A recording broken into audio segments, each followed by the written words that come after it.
প্রিয় তরুণ বন্ধুগণ, প্রিয় দেশবাসী, কেন এই ভারত বিরোধিতা, কেন এই পণ্য বর্জন, পণ্য বয়কট, এটা নিয়ে আপনারা দেশের বাইরে যারা এটা শুরু করেছেন তাদের কথা শুনছেন সামাজিক যোগাযোগ মাধ্যমে। আমাদের দেশে যারা খুব প্রখ্যাত সাংবাদিক, বুদ্ধিজীবী, অনেক রাজনৈতিক সংগঠন এটা নিয়ে নিয়মিত কথা বলছেন। কিন্তু আমরা এই যে দুটো ভিডিও আগে করলাম, আমরা এগুলোকে ধারাবাহিকভাবে এপিসোড নাম্বার দিয়ে সিরিজ আকারে এটা আমরা প্রকাশ করতে চেষ্টা করব। সেখানে আমরা কেন মুখ খুলেছি, আমরা কিন্তু শ্রমজীবী মানুষ। আমি যে চ্যানেলটি থেকে এই বক্তব্য রাখছি, আমাদের গান্ধী কেন্দ্র, সেখানে আমরা পরিষ্কার বলছি যে আমরা শ্রমজীবী মানুষ এবং শ্রমজীবীদের জীবন ও জীবিকার উন্নয়ন কিভাবে করা যায়, যদি শাসক পক্ষ তা না করে, রাষ্ট্র তা করে না, করছে না, বহু বছর যাবৎ করছে না, এবং বিদেশিরাও আমাদের উন্নয়ন সহযোগী কিন্তু আসলে অনুন্নয়নই করে, উন্নয়ন করে না, আমাদের জনগণ বিরোধী। তারা একটা কর্পোরেট প্রতিষ্ঠান বা কর্পোরেট গোষ্ঠীর পক্ষে তারা। আর এই সরকার হলো কি, এখন সবাই বলছেন ভিডিও করে, অলিগার্ক তৈরি করার সরকার, তাই না? গোষ্ঠীর স্বার্থে তারা কাজ করে। সুতরাং আমরা জনগণের পক্ষ থেকে যদি জনগণের কথা না বলি তাহলে কারা বলবে? তো আমরা সেই কাজটা শুরু করেছি। তো এখন এই যে ভারত বিরোধিতার যে বিষয়টা, এখানে আমরা দুটো বিষয় বলি। আমাদের দেশে যারা মানে সিনিয়র সাংবাদিক, এখন অনেক বছর, কেউ 30, কেউ 35, 40 বছর যারা আপনার সাংবাদিকতা করেছেন, যেমন আমাদের সমসাময়িক খুব সুদর্শন দুজন সাংবাদিক আছেন, অত্যন্ত স্মার্ট। জনাব মাসুদ কামাল, তিনি সিনিয়র, আর জনাব জিল্লুর রহমান তৃতীয় মাত্রার উপস্থাপক। মাসুদ কামাল সাহেবের যে ইউটিউব চ্যানেল, সেটার নাম কথা, আপনারা সবাই জানেন। তো তিনি আমাদের সমসাময়িক, এবং বলতে পারেন তিনি, তার কাছ থেকে একদিন টকশোতে জেনেছি তিনি ফজলুল হক হল থেকে পড়াশোনা করেছেন। আমরাও ফজলুল হক হলে ছিলাম, 78, 79 এবং 79, 80 এইরকম সময় থেকে পড়াশোনা শুরু করেছি। সুতরাং তিনি আমাদের হয়তো সমসাময়িক হবেন। তো তার একটি কথা নিয়ে আগে এই কিছু কথা বলবো, তারপরে ধারাবাহিকভাবে তো আমাদের কথা চলতে থাকবে। তিনি জিল্লুর রহমানের সঙ্গে যে পারস্পরিক, তার যে জিল্লুর রহমান সাহেবের যে চ্যানেল, সেখানে কথা রেখেছেন, দুজন কথা বলেছেন ভারতের পণ্য বয়কট নিয়ে। সেখানে তিনি একটি কথা বলেছেন, আমরা তো গান্ধী কেন্দ্রের কাজ করি, গান্ধীজিকে নিয়েই কাজ করি। তিনি উদাহরণ দিয়েছেন 1920 শতকের সেই সময় যে বিলেতি পণ্য বর্জন নিয়ে গান্ধীজি যে ডাক দিয়েছিলেন, সেই ডাকটির বিষয়ে তিনি কিছু কথা বলেছেন। কিভাবে তিনি বিলেতি কাপড় বর্জন করতে বলছেন, বিলেতি অন্য পণ্য যদি থাকে সেগুলো বর্জন করতে বলেছেন, সেগুলো নিয়ে তিনি কথা বলেছেন। তো তার এই কথাকে আমরা সাধুবাদ জানাই।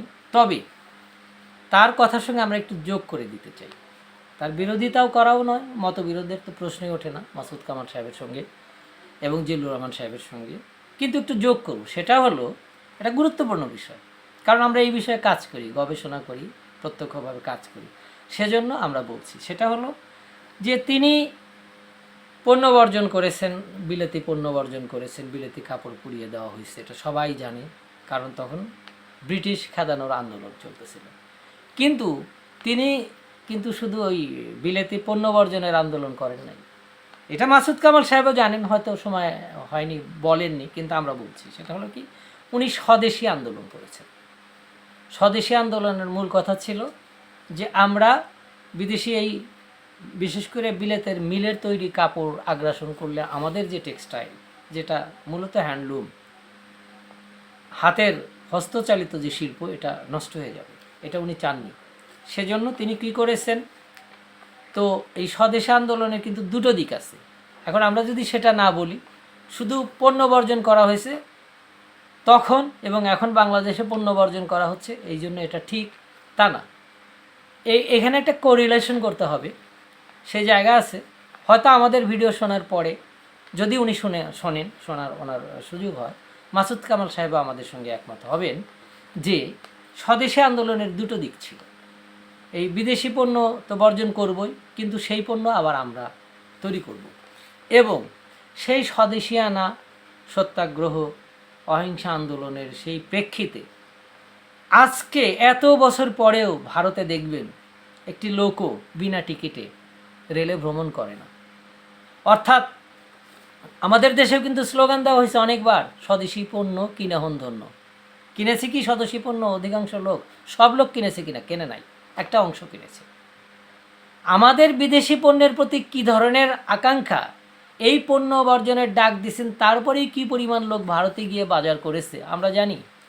অন্যদের তথ্য আর আমাদের তথ্য না, আমাদের সেখানে অসংখ্য লোক রয়েছে। প্রতিদিন অন্তত 5 বার ভারতের সঙ্গে আমরা যোগাযোগ করি আমাদের নানা কারণে। সুতরাং আমরা জানি সেখানে কি ঘটছে। সুতরাং সেটা বড় কথা না, বড় কথা হলো যে আমরা দুটো জিনিস শিখলাম কিনা, যে স্বদেশ প্রেম সেটা আমাদের দেখতে হবে। আমরা স্বদেশেই সব পণ্য বানাবার চেষ্টা করব, পারবো কি পারবো না সেটা বড় কথা না, আমরা চেষ্টা করবো কিনা এটা বড় কথা। আর আমরা এই প্রসঙ্গটা কেন তুললাম সেটা আগে বলে নেব। সেটা হলো যে আপনি ভারতের পণ্য বয়কট করবেন, ওই পণ্যগুলো বাংলাদেশে তৈরি করবেন, কাকে দিয়ে তৈরি করবেন? এটা হলো আমাদের প্রশ্ন। জনাব মাসুদ কামাল, জনাব জিল্লুর রহমান, আমাদের খুব সমসাময়িক মোস্তফা ফিরোজ দীপু ভাই, গোলাম মোস্তফা সাহেব বা গোলাম মর্তুজা, সকলের কাছে আমরা বলছি যে পণ্যগুলো কাকে দিয়ে বানাবেন?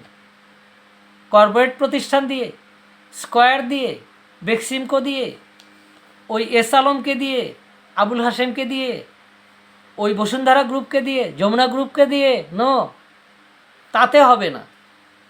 এইখানে আপনাদের সঙ্গে অন্য সবার সঙ্গে আমাদের পার্থক্য।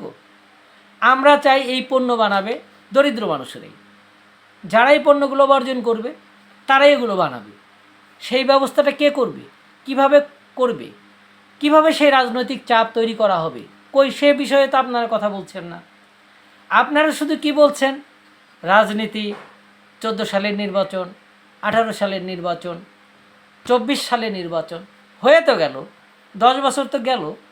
আপনারা তো আলোচনা করেছেন, সঠিকভাবেই করেছেন কি কি করা উচিত, আওয়ামী লীগের কী করা উচিত না, বিএনপির কী করা উচিত, অন্য সবার কী করা উচিত, নাগরিক সমাজের কী করা উচিত, করলেন। কিন্তু তাতে কি হলো? হয়েছে কোনো পরিবর্তন? কিন্তু 10 বছরে 14 থেকে 24ই ধরুন, আজকে দ্রব্যমূল্য যেখানে এসছে, মূল্য বেড়ে যাচ্ছে, শুধু এই কথা বললেই হবে? নানাভাবে ব্যাখ্যা করবেন কেন মূল্য বাড়তেছে, কারা সিন্ডিকেট করতেছে, এটা রোধ করা দরকার, এগুলো বললেই হবে না? তারও বিকল্প ব্যবস্থা আছে, সেই পথে আমাদেরকে যেতে হবে। সেই পথে যাবার কথা তো আপনারা কেউ বলছেন না। কেন বলছেন না? এটা আমাদের আপনাদের প্রতি অনুরোধ রইল যে কেন বলছেন না যে এই যে আওয়ামী লীগ যে জোর গলায় বলছে যে মানুষের ক্রয় ক্ষমতা বেড়ে গেছে, না, ক্রয় ক্ষমতা বাড়েনি। আর ক্রয় ক্ষমতা বাড়লেও তার জন্য আওয়ামী লীগের কোনো ক্রেডিট নেবার কিছু নেই। আওয়ামী লীগ এগুলো করে না। আওয়ামী লীগ কী করে? এই গত 10 বছরে বিশেষ করে কিভাবে ব্যাংকের টাকা থেকে শুরু করে কোথায় বড় বড় মেগা প্রজেক্ট দিয়ে কী করেছে সবাই জানে। আর কয়েকটা দিন যেতে দেন, 2-3 বছর পরে আওয়ামী লীগ নিজেই টের পাবে যে তারা কি করেছে। তারা কি জনগণের ক্রয় ক্ষমতা বাড়িয়েছে? তারা কি দেশের প্রকৃত সংখ্যাগরিষ্ঠ মানুষের উন্নয়ন করেছে, না কার উন্নয়ন করেছে, টাকা কোথায় গেছে, এমনি তারা টের পেয়ে যাবে। কিন্তু আমাদের তো বসে থাকলে হবে না, আমাদেরকে কথা বলতে হবে যে এই পণ্যগুলো সাধারণ মানুষরা কীভাবে বানাতে পারে, কিভাবে তাদের কর্মসংস্থান তৈরি হতে পারে, কিভাবে তারা তাদের সমস্যার উচ্চ মূল্য যদি হয়, মূল্য বৃদ্ধি হয়, সেখানে যেন তারা বেঁচে থাকতে পারে, তার জন্য তারা যেন নিজেদের যে সক্ষমতা সেটা প্রমাণ করতে পারে, সেটা দেখতে হবে। সেইটা না বললে কিন্তু এই পণ্য বর্জনের কথা বলে শুধু লাভ হবে না। তাহলে আমাদের কথা পরিষ্কার কি, আমরা ভারতীয় পণ্য বর্জন করব, কিন্তু সেই পণ্য স্বদেশে তৈরি হবে, কর্পোরেট প্রতিষ্ঠান তৈরি করবে, নো, সেটা আমরা চাই না। সেটা যেন সাধারণ মানুষ তৈরি করতে পারে, বিশেষভাবে যারা ক্ষুদ্র কুটির শিল্পের সঙ্গে জড়িত, মাঝারি শিল্পের সঙ্গে জড়িত, তারা করলে ব্যাপক মানুষ এটার থেকে লাভবান হবে। এটা হলো বড় প্রশ্ন। তো সেই বিষয়গুলোতে আপনি কথা বলবেন। তো মাসুদ কামাল ভাই, আপনার কথা আবারও ফিরে যাই যে গান্ধীজি শুধু পণ্য বর্জন করছেন, বিলেতি পণ্য তা না, তার বিপরীতে ভারতে কিভাবে স্বদেশানা তৈরি হতে পারে, প্রত্যেকটা মানুষের মধ্যে কিভাবে স্বদেশপ্রেম তৈরি হতে পারে, যাতে করে তারা নিজেরাই এইসব পণ্য বর্জন করতে পারে। আবার তিনি কি করলেন? তিনি প্রথমে বললেন চরকায় সুতা কাটো। আমরা যখন কাপড় পুড়িয়ে দিচ্ছি, বিলেতি কাপড় নেব না, তাহলে আমাদের তো কাপড় উৎপাদন করতে হবে। ওরা যদি সুতা না দেয় তাহলে হ্যান্ড স্পিনিং করো, অর্থাৎ হাতে, যেটাকে খাদি শিল্প বলি। খাদি উন্নয়ন নিয়ে আমরা একসময় কথা বলবো। তো উনি খাদি সুতা তৈরি করালেন, চরকা দিলেন, বিভিন্ন জায়গায় তাঁত দিলেন, নিজের দেশে নিজেরটা তৈরি করালেন। সেইভাবে আবার তিনি কৃষক সহ সমগ্র মানুষ, ভারত স্বাধীন হলে তারা যেন স্বনির্ভর হতে পারেন, তার জন্য তিনি কি দিলেন? গ্রাম স্বরাজের কনসেপ্ট দিলেন। সেটা নিয়ে আমরা কথা পরে বলবো। আপাতত আমরা যে ভারতীয় পণ্য বর্জনের বিষয়ে এই নেক্সট ভিডিওতে আমরা অন্য একটি দিক তুলে ধরতে চাচ্ছি, সেই বিষয়ে কথা বলবো। আপাতত ধন্যবাদ।